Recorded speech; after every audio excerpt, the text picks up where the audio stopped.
In this video, I'll walk you through my sentence mixing process from start to finish. I've got a 2-hour-long Jordan Peterson lecture here.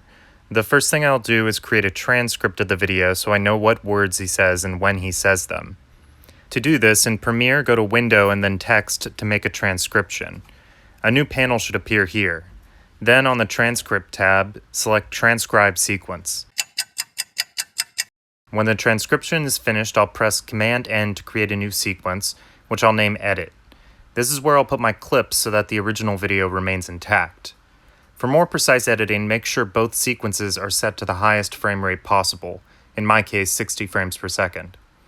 Finally, I'm ready to begin. So today we're going to delve a little bit more deeply into the realm of symbolic representation, and I'll tell you what I think I'm doing. Let's say that I wanted that bit. I'll select the first word in the transcript and cut wherever the playhead moves. Then, because the playhead will automatically move to the beginning of words, I'll click on the word after the last word I want and make another cut there. Then I'll copy-paste this section into my edit sequence before returning to the video to find more. Depending on the length of the video and your willingness to pan for gold, this process can take a long time. I try to use longer phrases at the beginning and ends of sentences to keep the final product from being too jumpy. By this point, a lot of you are probably staring at the search bar wondering why I'm not just looking up the words I want. While looking up words and piecing them together is certainly faster, the end result invariably suffers. Often the best clips aren't about what he says, but how he says it. If I don't have time to do all of that, I have a handy list of words that always work. Jordan will say all these words if given enough time in front of a camera, and then I can make a mediocre poop out of him.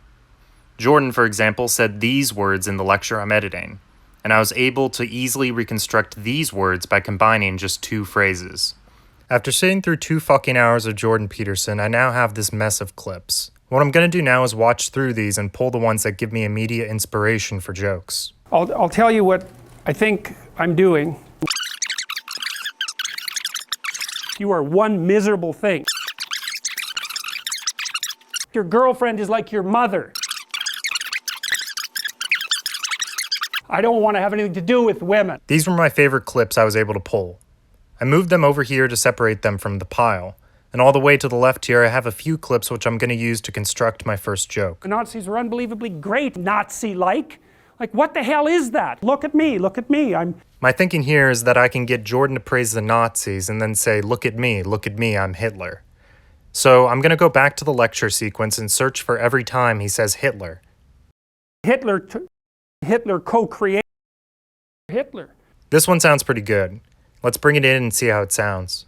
Look at me, I'm Hitler. I think that works, but we can make it better. To tighten up the gap and sound more natural, I'm going to hit B for the ripple edit tool. Then I'm going to drag the ends of the clips until the waveforms touch. Look at me, I'm Hitler. That's much better. I think I can get away with a J cut here, so I'm going to deselect link selection so I can delete the video of the Hitler clip and just keep the audio. Then I'll drag out the video of the first clip to make a J cut. Look at me, I'm Hitler. The volume difference is making it obvious to me that something was edited, so I'm going to grab both clips and normalize the audios. Look at me, I'm Hitler. As a final touch, I always add a short transition. I'm going to use the constant power transition here to make the cut as smooth as possible. I'm Hitler. And there we have our first joke. I'll then repeat these steps with different clips until I've exhausted all the good material. Then I'll pick the best jokes from the lot and string them together in a way that feels somewhat natural. It's important to note that I'm not going for deepfake accuracy here. It's often funnier to juxtapose 2 clips in a way that's obviously edited. And most importantly, number 3. That said, I don't want to jump around too much or else it becomes a jumbled mess. What I'm going for is controlled chaos. What are you going to do next? What do you think about me? Where are you going? I'm no threat. I'm hunched over. Kill me. Remember to let the personality of your subject speak for itself.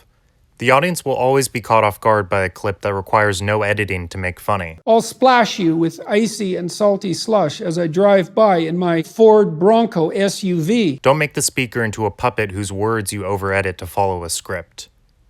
This video only covers a narrow aspect of making a decent YouTube poop. In order to be effective, you need to get creative. Every 2 or 3 jokes, switch it up, throw in a visual gag, or introduce some surreal editing technique to keep the audience guessing. Truth is an illusion. This can be defined objectively. Make a long, complicated joke and then follow it up with something stupid. The little rat is just trying to figure out a fast way to make cars. Why would the little rat care? Let the little rat cook. It's low resolution.